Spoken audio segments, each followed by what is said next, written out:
오늘 이사야 43장 말씀은 하나님께서 이스라엘 백성을 끝까지 포기하지 않으시며 구원하시며 승리케 하실 것을 약속하는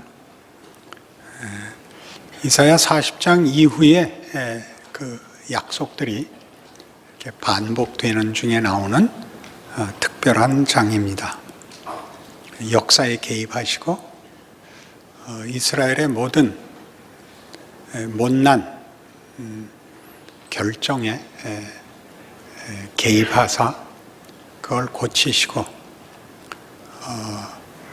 그의 사랑을 인하여 이스라엘에게 한 약속을 저들의 결정보다 큰 하나님의 성의와 약속과 능력으로 지켜내실 것을 약속하는 장입니다. 4절에 있는 것 같이 네가 내 눈에 보배롭고 존귀하며 내가 너를 사랑하였은즉 내가 네 대신 사람들을 내어주며 백성들이 네 생명을 대신하리니 두려워하지 말라, 이렇게 됩니다. 역사적 배경은 이 말씀들은 다 이스라엘 백성이 바벨론 포로하에 있는 것으로 설정하고 있습니다. 그때쯤에 주신 말씀인지, 이때는 이사야가 죽었을 나이이기 때문에 다른 사람들이 이 글을 써서 이사야의 이름으로 연결을 했는지, 이사야가 이때를 내다보았는지는 논란이 있습니다. 내용에 대해서는 논란이 없습니다. 하나님이 이스라엘을 국가적 위기 속에서 찾아오시고 경고하시고 했던 이사야 1장부터 39장에 이르는 북왕조 이스라엘의 멸망과 남왕조 유다의 멸망 속에서, 그 위기 속에서 꾸짖으시고 경계하시고 그리고 붙드시고 그럼에도 불구하고 실패한 이스라엘을 쫓아보낸 아수르와 바벨론으로 쫓겨간 그들을 찾아오시고 원래의 약속을 이루시기 위하여 끊임없이 설득하시고 격려하시고 선포하시는 하나님을 만나게 됩니다. 우리는 이러한 이스라엘 역사가 가지는, 그리고 그 선민들이 누렸던 약속과 저들이 실제로 걸어왔던 역사 사이의 그 간격, 그 모순 혹은 그 괴리를 우리는 이해할 수가 없습니다. 어떤 민족보다도 가장 못난 민족 같고 하나님이 기어코 그들을 승리와 구원으로 인도하신다면 왜 그런 처절한 역사를 허락하시는지도 우리에게는 사실 선뜻 이해가 가지 않습니다. 그것을 다 오늘 본문식으로 아까 4절에 본 바와 같이 사랑 때문이라고 합니다. 우리에게는 이 말이 어렵습니다. 사랑은 우리가 아는 말이기도 하고 모르는 말이기도 하기 때문에 그렇습니다. 성경에서 얘기하는 이스라엘 역사 속에서, 그리고 가장 크게 예수님의 성육신과 죽음과 부활에서 드러나는 하나님 설명, 하나님 증명, 그래서 거기에서 드러나는 하나님이 목적과 대상으로 삼고 있는 인류, 인간의 정체성과 가치 같은 것들은 사실 우리의 이해의 범위를 벗어납니다. 그것이 아마 세상 속에서 기독교가 척 이해되지 않는, 기이하게 보이는 이유일 것입니다. 예수를 믿고 나면 그것을 알기도 하고, 그럼에도 불구하고 모르기도 하는 것이 이 성경이 얘기하는 하나님과 그의 구원 이야기, 그리고 그의 사랑의 대상인 신자 자신의 가치입니다. 오늘은 이 문제를 좀 더 속 시원하게 풀어보려고 합니다. 로마서 1장에 가시면 로마서가 구원 얘기를 하면서 이렇게 시작을 하죠. 16절, 내가 복음을 부끄러워하지 아니하노니 이 복음은 모든 믿는 자에게 구원을 주시는 하나님의 능력이 됨이라. 먼저는 유대인에게요 그리고 헬라인에게로다. 복음에는 하나님의 의가 나타나서 믿음에 이르게 하나니 기록된 바 오직 의인은 믿음으로 말미암아 살리라 함과 같으니라. 이렇게 시작합니다. 복음에 관한 이야기, 기독교 신앙, 기독교가 주장하는 구원에 관한 설명을 복음이라고 합니다. 그리고 그것은 믿는 자에게 주는 하나님의 능력이라고 합니다. 복음은 구원에 관한 것이고 믿음에 관한 것이며 하나님의 능력에 관한 것이랍니다. 이 믿음이라고 하면 우리 예수 믿는 사람들에게 있어서는 맨 먼저 이해해야 할 것이요 가장 소중한 조건이고 설명일 것입니다. 그러나 이 믿음이라는 말은 어렵습니다. 성경이 우리의 이해를 위하여 우리들이 쓰는 단어를 차용해서 쓰지만 내용은 사뭇 다르지요. 우리의 믿음은 신뢰, 의리, 기대 같은 것입니다. 성경에서 말하는 믿음은 그것과 차원이 다릅니다. 그래서 이 믿음을 성경이 얘기하는 식으로 따라가 보면 믿음을 이해하려면 아브라함을 이해해야 된다라고 얘기하죠. 그래서 로마서 4장입니다. 18절 보시면 로마서 4장 18절, 아브라함이 바랄 수 없는 중에 바라고 믿었으니 이는 네 후손이 이가 되리라고 하신 말씀대로 많은 민족의 조상이 되게 하려 하심이라. 그가 100세나 되어 자기 몸이 죽은 것 같고 사라의 태가 죽은 것 같음을 알고도 믿음이 약하여지지 아니하고 믿음이 없어 하나님의 약속을 의심하지 않고 믿음으로 견고하여 져서 하나님께 영광을 돌리며 약속하신 것을 또한 능히 이루실 줄을 확신하였으니 그러므로 그것이 그에게 의로 여겨졌느니라. 그에게 의로 여겨졌다 기록된 것은 아브라함만 위한 것이 아니요 의로 여기심을 받을 우리도 위함이니 곧 예수 우리 주를 죽은 자 가운데서 살리신 이를 믿는 자니라. 이렇게 나옵니다. 그러니까 기독교인은 다 예수를 믿는 자입니다. 그죠? 그래서 믿음의 조상 아브라함은 하나님을 믿은 자입니다. 바랄 수 없는 중에 바라고 믿습니다. 여기가 어렵습니다. 뭐가 어렵냐 하면 바랄 수 없는 중에 바랐다는 것은 이해와 기대를 벗어나는 것이었다라는 뜻입니다. 우린 다시 돌아와서 그러니까 믿음이지요 그래요. 믿음도 상상 속에 있는 것을 선택하는 것인데 성경이 얘기하는 것은 우리가 상상하는 것 속에는 믿음이 없었다 그런 말입니다. 하나님이 아브라함을 부릅니다. 아브라함이 믿음으로 순종합니다. 하나님이 아브라함을 부르고 믿음으로 부르고 믿음으로 반응했다는 것은 하나님이 아브라함에게 조건과 자격을 묻지 않았다는 것입니다. 아브라함은 그래서 믿음을 가지고 순종했다고 합니다. 그 말은 이해하지 못하고 알지 못하고 잡혀 나왔다는 뜻입니다.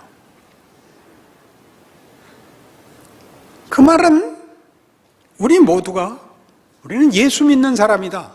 그래서 아브라함 같이 믿음으로 의롭다 함을 받았다 하는 말에서 반복되고 각 개인에게 구체적으로 설명이 됩니다. 아브라함도 하나님을 믿고 다 모든 것을 놓고 믿고 따라왔고 우리도 다 놓고 예수를 믿었다. 그게 구라라는 겁니다. 여기서 구라가? 큰일 났죠. 25절을 보십시오. 예수는 우리가 범죄한 것 때문에 내줌이 되고 또한 우리를 의롭다 하기 위하여 살아나셨느니라. 이걸 믿었단 말이죠? 아니요. 우리가 이해하거나 경험하기 전에 일어난 사건입니다. 우리의 구원을 이루는 것은. 우리가 그 시대에 있었어야 죽이든 살리든 했겠죠. 우리 죄를 위하여 죽으시고 우리의 동의, 이해, 요청 없이 죽으시고 우리의 기대는 물론 없었고 요청, 필요 없이 살아나십니다. 아시겠습니까? 이건 우리의 경험, 선택을 벗어난 곳에서, 벗어난 시간에서 일어난 사건입니다. 이 예수 사건은. 그게 우리 것이 되는 것이 믿음이랍니다. 복이 다음 중에서 맞는 것을 고르시오에 있어야 고를 거 아니에요. 거기에 없는 거라고요. 그게 아브라함이에요. 그 아브라함은 그게 뭔가? 누가 결혼식 주례를 해달라고 왔어요. 그래서 물어봤어요. 그 신부 될 사람에게. 어떻게 이 남자와 결혼을 할 작정을 했는가? 그가 생글생글 웃으면서 이런 멋진 답을 했습니다. 그냥요. 그 말이 뭔지 아시죠? 그건 이상한 겁니다. 살면 살수록 이상합니다. 왜 했을까? 난 그때 미쳤을까? 바보였을까? 그리고 그 반대도 있죠. 그나마 다행이지. 이게 어디야? 뭘 더 바래? 거기에 많은 것이 있습니다. 우리 인생 속에서 시간이 우리를 떠밀어서 아직 준비되지 않았을 때 많은 것을 결정을 해야 됩니다. 심지어 이런 결정, 난 몰라. 될 대로 돼. 또 결정이죠. 누가 신년에 정초에 떡국 먹으면서 기도하고 회심하고 결심해서 떡국을 먹겠습니까? 나 내년에 1살 먹기로 주여 약속하나이다. 그렇게 안 합니다. 그냥 뭐 하고 있어? 정초부터 늦자면 빨리 처먹어. 그렇게 나이를 하나 처먹지 않습니까? 떠밀려 나오는 그 모든 일, 우리가 이해하고 납득하고 선택하고 책임지는 일보다 더 많은 일이 창조세계, 특별히 하나님께서 자신의 형상으로 만들어 영광을 목적하신 인간에게 있다고 얘기합니다. 그게 믿음이지요. 그러니 나중에 그게 자랍니다. 하나님을 알게 되고 아는 것만큼 납득하고 더 깊어지고 하는 믿음이 자라는 문제들, 그게 있었던 게 자라는 게 아니라 우리에게 없었던 거, 하나님이 주신 것, 시작하신 것, 그리고 납득시키는 과정들을, 그리고 그 속에서도 우리는 거부했다, 순종했다의 실패, 갈등, 의심 속에서 그것이 큽니다. 아브라함은 결국 이삭을 낳죠. 본인은 끝까지 이해 못했죠. 하갈하고 사이에 이스마엘 낳고, 그리고 내년에 너 아들 주겠다 그럴 때 웃었지요. 하나님 그렇게 심한 농담을 하시다니. 그리고 낳죠. 그래서 그의 이름을 웃음이라고, 이삭이라고 졌죠. 안 그렇습니까? 그의 신앙이 제대로 된 거는 아마 모리아산에 이삭 바쳤을 때일 겁니다. 없어도 된다. 드디어 알게 되죠. 이삭은 없어도 된다. 하나님은 뭐든지 하실 수 있다. 준다? 그리고 주셨고, 잡아라? 그럼 나 잡는다. 쯤 간 것이 그 믿음의 어떤 제대로 된 구체적인 모습이 처음 등장하는 것이죠. 그 앞은 다 그러니까 뭔지 모를 길을 어떻게 왔다고요? 그냥 왔다니까요. 그러니까 이런 이해야말로 우리를 하나님이 사랑하신다라는 사랑이라는 단어를 쓸 때 우리가 아는 것 같이 쉽게 열정, 진심, 어떤 집념, 이런 것들로 쉽게 생각하시면 안 된다고 성경이 가르칩니다. 요한일서 4장입니다. 요한일서 4장 7절입니다. 사랑하는 자들아, 우리가 서로 사랑하자. 사랑은 하나님께 속한 것이니 사랑하는 자마다 하나님으로부터 나서 하나님을 알고 사랑하지 아니하는 자는 하나님을 알지 못하나니 이는 하나님은 사랑이심이라. 하나님의 사랑이 우리에게 이렇게 나타난 바 되었으니 하나님이 자기의 독생자를 세상에 보내심은 그로 말미암아 우리를 살리려 하심이라. 사랑은 여기 있으니 우리가 하나님을 사랑한 것이 아니요 하나님이 우리를 사랑하사 우리 죄를 속하기 위하여 화목제물로 그 아들을 보내셨음이라. 자, 사랑 얘기를 합니다. 하나님이 사랑입니다. 그것은 이런 것과 같습니다. 하나님은 진리고 생명이고 복이고 거룩하시고 의로우시고 선하십니다. 그분으로부터만 이런 것들이 나온다. 그분만이 이것을 만든다 그런 뜻입니다. 우리의 진심과 노력이 이런 것들을 만들지 못합니다. 그것은 우리가 하나님으로부터 받는 것들입니다. 그러니까 사랑을 받지 않으면 사랑을 할 수가 없습니다. 세상적 사랑에 대해서 세상적 사랑에 반응을 하는 것과 하나님의 사랑을 받고 하나님의 사랑에 참여하는 것은 다릅니다. 차원이 다릅니다. 그래서 이 사랑, 그 뻔한 여러분 잘 아는 사랑이지만 생각해 보십시오. 세상에는 지고지순한 사랑도 욕심에 불과합니다. 그 한 개인에게 전부입니다. 지극하지 영광을 만들지 못합니다. 사랑하는 자와 사랑을 받는 자에게 영광을 만들지 못합니다. 사랑을 해서 그 다음에 가야 되는 것은 사랑을 하는 자와 받는 자가 인간이 가지는 진정한 정체성, 영광의 자리에 가야 되는데 그렇게는 안 됩니다.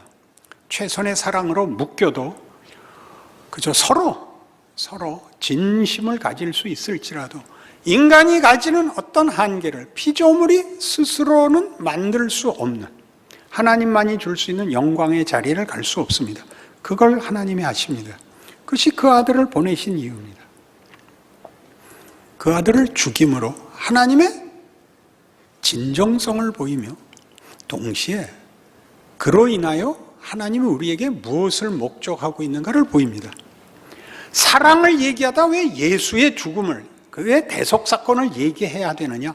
아까 로마서 4장 25절에서 본 바와 같이 그는 우리 죄를 위하여 죽고 우리를 의롭다 하려고 살아납니다. 아까 우리 믿음을 얘기할 때 우리 죄를 위하여 죽고 우리를 의롭다 하려고 살아나는 이 사건에, 이 결정적 사건에 우리는 참여하지 못합니다. 이해하지도 못하고 거기에 조건이 되지도 도움이 되지도 못합니다. 하나님이 이루시는 방법, 우리가 아는 모든 최고의 기대를 넘어서는 하나님의 일하시는 하나님의 위대하심, 그의 선하심과 성실하심에 대한 구체적인 표가 될 뿐 우리가 그 일에 어떤 조건이 되지 못합니다. 우리는 그 대상일 뿐입니다. 그런 방법이 우리를 위하여 주어지는 것입니다. 그 믿음에서 설명이 됐다면 사랑에서는 한 걸음 더 나가서 이렇게 됩니다. 우리가 한 모든 못난 짓을 주께서 끌어안으사 그것이 만들 수 없는 죄와 사망과 더러움과 못난 것을 다 끌어안아 거기서 꽃을 피우는 겁니다. 그것이 예수의 죽음과 부활이죠. 왜 사랑 얘기에 예수의 죽으심, 대속사역이 등장을 하는가? 그가 우리를 다 받아, 우리가 내오는 것을 다 받아 그것이 만들 수 없는, 그것이 만드는 가장 더러운 수밖에 없는 것을 예수 안에서 바꾸십니다. 그게 사랑입니다. 우리에겐 이 사랑의 능력은 없습니다. 아름다운 것을 사랑할 수는 있어도 아름다움을 만들지는 못합니다. 아름다운 걸 분별할지는 몰라도 아름다움을 창조하지 못합니다. 여기가 다르죠. 나는 하나님이다. 그 하나님은 누구라는 거예요? 그는 영광을 만드는 자, 거룩한 분, 성실한 분, 당신의 생각과 목적과 그것을 이루는 방법이 다 언제나 선하시고 의로우시고 기쁨과 복으로 채우시는 성실한 고집,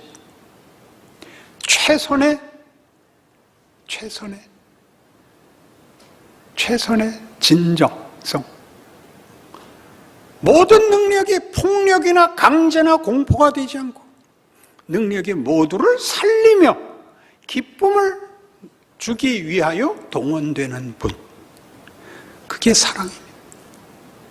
그 일을 스스로의 성품과 의지로서 힘을 가지시는 분입니다.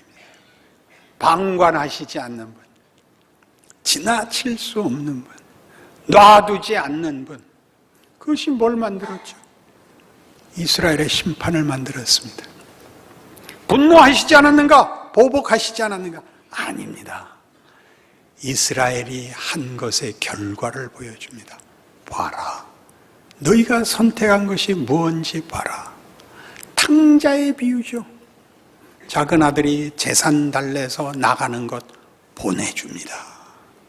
보내줍니다. 가서 보고 돌아오죠. 다른 데 갈 데가 없습니다. 왜요? 다른 데는 다 망하는 것밖에 없지 않습니까? 세상은 결국 어디로 끌고 갑니까? 죽음으로밖에 가지 못하죠. 죽음으로밖에.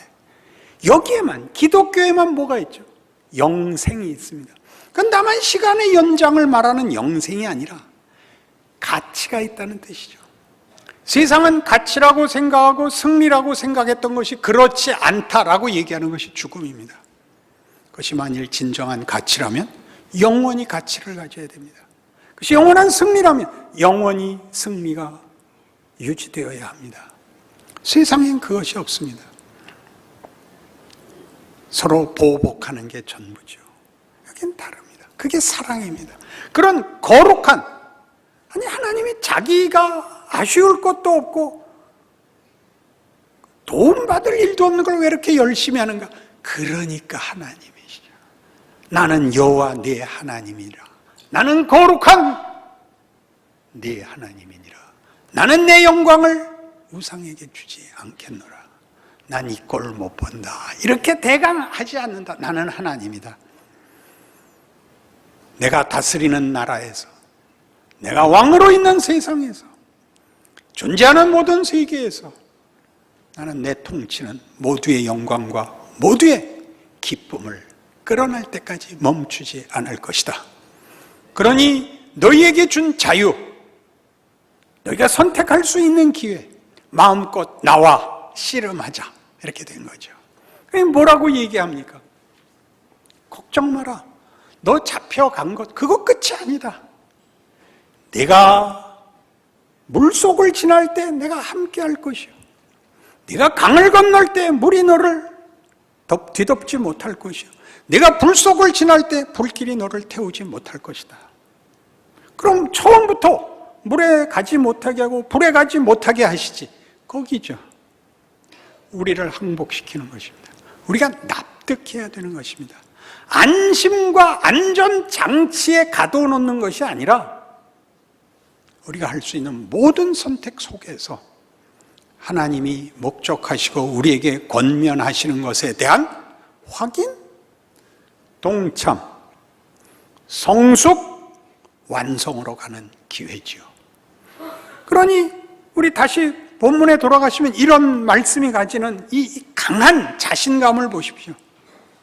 3절, 대전하는 여호와 네 하나님이여 이스라엘의 거룩한 이여 네 구원자임이라.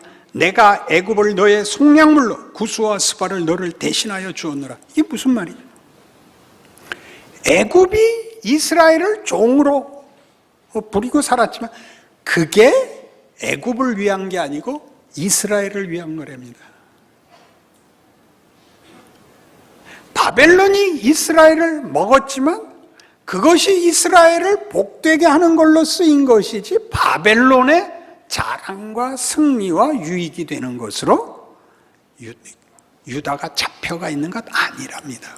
그러니 세상에 일어나는 어떤 비극과 절망도 다 하나님이 우리를 위하여 쓰시는, 말하자면 다 소품입니다. 이 세상에 일어나는 어떤 일도 우리를 해치거나 우리를 손해보게 할 수 있는 것은 없습니다. 고통스러울지라도. 여러분 잘 아시는 로마서 8장에 나오는 이 약속들을 기억하시죠? 누가 우리 주 예수 그리스도 안에 있는 하나님의 사랑으로부터 우리를 끊으리요? 그 약속이 여기 나오죠. 우리의 최고의 배신, 메시아의 죽음이라는 말이 안 되는, 더 이상의 기대를 할 수 없는 사실 속에서도 하나님은 뒤집어 거기에 부활이란 얼마나 무서운 말입니까? 모든 걸 뒤집을 수 있습니다. 마가복음 4장에 가시면 이런 말씀들을 다 묶어서 예수님께서 그 생애 이런 사건 속에서 이 말씀을 권면을 합니다. 4장 35절. 그날 저물 때 제자들에게 이르시되 우리가 저편으로 건너가자 하시니 그들이 무리를 떠나 예수를 배에 계신 그대로 모시고 가매 다른 배들도 함께 하더니 큰 광풍이 일어나며 물결이 배에 부딪혀 들어와 배에 가득하게 되었더라. 예수께서는 고물에서 베개를 베고 주무시더니 제자들이 깨우며 이르되 선생님이여 우리가 죽게 된 것을 돌보지 아니하시나이까 하니 예수께서 깨어 바람을 꾸짖으시며 바다더러 이르시되 잠잠하라 고요하라 하시니 바람이 그치고 아주 잔잔하여지더라. 이에 제자들에게 이르시되 어째 이렇게 무서워하느냐 너희가 어찌 믿음이 없느냐 하시니 그들이 심히 두려워하여 서로 말하되 그가 누구이기에 바람과 바다도 순종하는가 하였더라. 이게 무슨 말 같아요? 예수님이 찾아오셔서 피곤하셔서 주무셨답니다. 피곤하셔서 바다도 꾸짖을 수 있는 분이 피곤하시다면 기이하지 않습니까? 아마 우리의 선택, 우리의 못난 것으로 피곤하기까지 따라 들어오시는 것을 상징해 보입니다. 제자들이 죽게 됐습니다. 뭐라 그랬다고요? 뭘 그리 무서워하겠느냐? 이 믿음이 없는 것들. 내가 이 배에 있는데 뭘 무서워하느냐? 내가 너희를 찾아왔는데 나를 어찌할 수 없는 것과 똑같이 너희를 어찌할 수 없다는 건 모르겠느냐? 이런 말입니다. 예수를 어떻게 할 수 없는 것 같이 우리를 어떻게 할 수 없습니다. 왜요? 우리는 그가 들어와 피곤하기까지 찾아온 하나님의 사랑의 대상입니다. 그러니 우리는 이 사랑이라는 말에서 하나님이 우리를 어떻게 대접하시는가, 요구하시는가를 보며 우리에게 믿음을 요구하시는 하나님이 어떤 분인가 하는 것을 동시에 깨우칩니다. 이 세상의 그 어느 것으로도 이간시킬 수 없다. 우리를 포기시킬 수 없는, 우리가 질 수 없는 이런 하나님, 이런 나를 발견하는 거죠. 그러니 이스라엘은 마음껏 포로 생활을 할 수 있었을 것입니다. 여러분의 인생도 마찬가지입니다. 마음껏 그 인생 사십시오. 괜찮은 정도가 아니라 하나님이 거기다가 무한의 능력과 사랑이라는 단어로 설명되는 그의 모든 정열을 쏟아부어 여러분을 위대하고 영광스럽게 하실 것입니다. 기도하십시다. 하나님 아버지 은혜를 감사합니다. 하나님을 아버지라 부르는 것이 얼마나 굉장한 것인지, 예수를 믿는다는 말이 얼마나 현실적인 우리의 힘인지 깨우치게 하사 우리로 우리 인생을 실제로 살게 하옵소서. 예수 믿는 자로 살게 하옵소서. 그리하여 우리가 받는 고난과 어려움 속에서 위대한 하나님의 사랑과 그 사랑을 받는 자로의 명예를, 기적을 누리는 삶을 살아 이 세상 앞에 빛이 되게 하옵소서. 예수님 이름으로 기도합니다.